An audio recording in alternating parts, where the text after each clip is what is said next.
तो गाइस, पहली बात तो मैं इस एपिसोड को लेके ज़्यादा एक्साइटेड नहीं था, क्योंकि मेरे को नहीं लग रहा था कि अटैक ऑन टाइटन्स में कोई भी परफेक्ट एंडिंग पॉसिबल हो सकती है।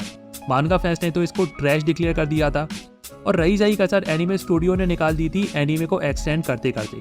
तो मेरे अंदर का एक्साइटमेंट तो टोटली ख़त्म था और मुझे ऐसा नहीं लग रहा था कि मैं वीडियो बनाऊंगा। लेकिन जब मैंने इस एपिसोड को देखा तो मुझे तो एंडिंग काफ़ी ज़्यादा पसंद आई। मैं ऐसा नहीं बोल रहा हूँ कि एकदम परफेक्ट एंडिंग थी, लेकिन उतनी ट्रैश तो बिल्कुल भी नहीं थी जितना कि फैंस बोल रहे थे। अब ऐसा इसलिए भी हो सकता है क्योंकि मैंने मांगा को नहीं पढ़ रखा था। हालांकि मेजर पॉइंट से मैं स्पॉइल्ड था, लेकिन काफ़ी सारी चीज़ें मेरे लिए बिल्कुल नई थी, जैसे कि ये फाइनल सीक्वेंस की फाइट। और जब आप इस फाइनल सीक्वेंस को इतने हाई लेवल एनिमेशन के साथ देखते हो, ऐसा हो ही नहीं सकता कि आपका माइंड ब्लो ना हो। अलायंस के एयरप्लेन से कूदने से लेके मिकासा का एरिन का गला काटने तक, हर एक सीन अपने आप में एपिक है। फिर चाहे वो एनिमेशन हो, जिस तरीके से फाइट को पेश किया गया हो, जिस तरीके से फाइट्स में अप्स एंड डाउन्स वाले मोमेंट्स प्लेस करे गए हो, जिस तरीके से हर एक छोटे से छोटे कैरेक्टर को भी ट्रिब्यूट देने की कोशिश करी गई। फॉर एग्जाम्पल के तौर पे पीक का ट्रांसफॉर्मेशन सीक्वेंस, जिस तरीके से प्लॉट ट्विस्ट को अंजाम दिया गया, ज़ीक की मदद से पुराने टाइटन शिफ्टर्स का अलायंस की मदद करना, जिस तरीके से इमोशनल मूवमेंट्स को प्लेस किया गया, खासतौर पे कोनी और जीन का टाइटन बनना, क्योंकि उस मोमेंट पे हमको ये नहीं पता होता कि आगे चल के ये नॉर्मल होने वाले हैं, और जिस तरीके से कैरेक्टर्स के आर्क खत्म होते हैं, खासतौर पे ज़ीक और लेवाई। मतलब इससे बेटर तुम क्या एक्सपेक्ट करोगे? सब कुछ एकदम परफेक्ट लगता है।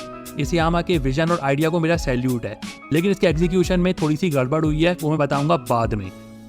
अब इससे पहले कि मैं स्टोरी के ऊपर डिस्कशन करना स्टार्ट करूं, पहले थोड़ी सी मापा की तारीफ कर लेते हैं, क्योंकि ये पहली बार नहीं है, दूसरी बार नहीं है, बल्कि तीसरी बार है कि मापा ने फिनाले लेवल के फाइट सीन्स को इतना बढ़िया तरीके से एनिमेट किया हो।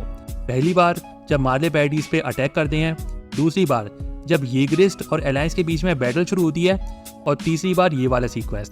ये तीनों ही सीक्वेंस इतने बढ़िया तरीके से जस्टिफाइड किए गए ना, कि अगर माद्रा उचिया भी इनको देख लेता तो मापा को ग्रेटेस्ट एवर डिक्लेयर कर देता।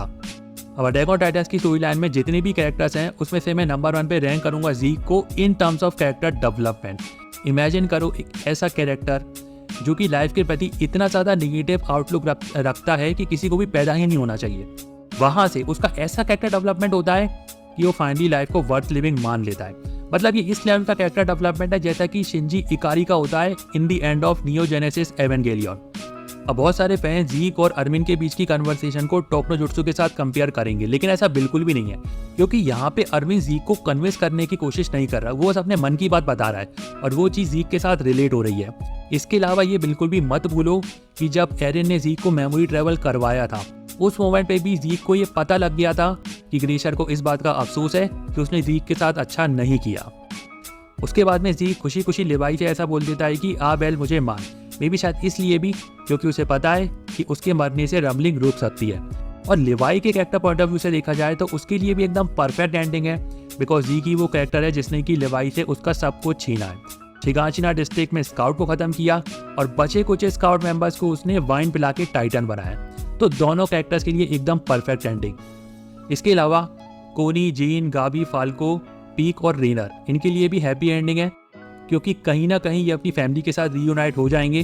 क्योंकि टाइटन पावर खत्म हो चुकी है, इसलिए कोनी अपनी माँ के साथ रीयूनाइट हो सकता है और फाइनली जीन को मिकासा मिल सकती है। हालांकि अरमिन और मिकासा के लिए ये बिल्कुल भी हैप्पी एंडिंग नहीं है, खास तौर पे मिकासा के लिए।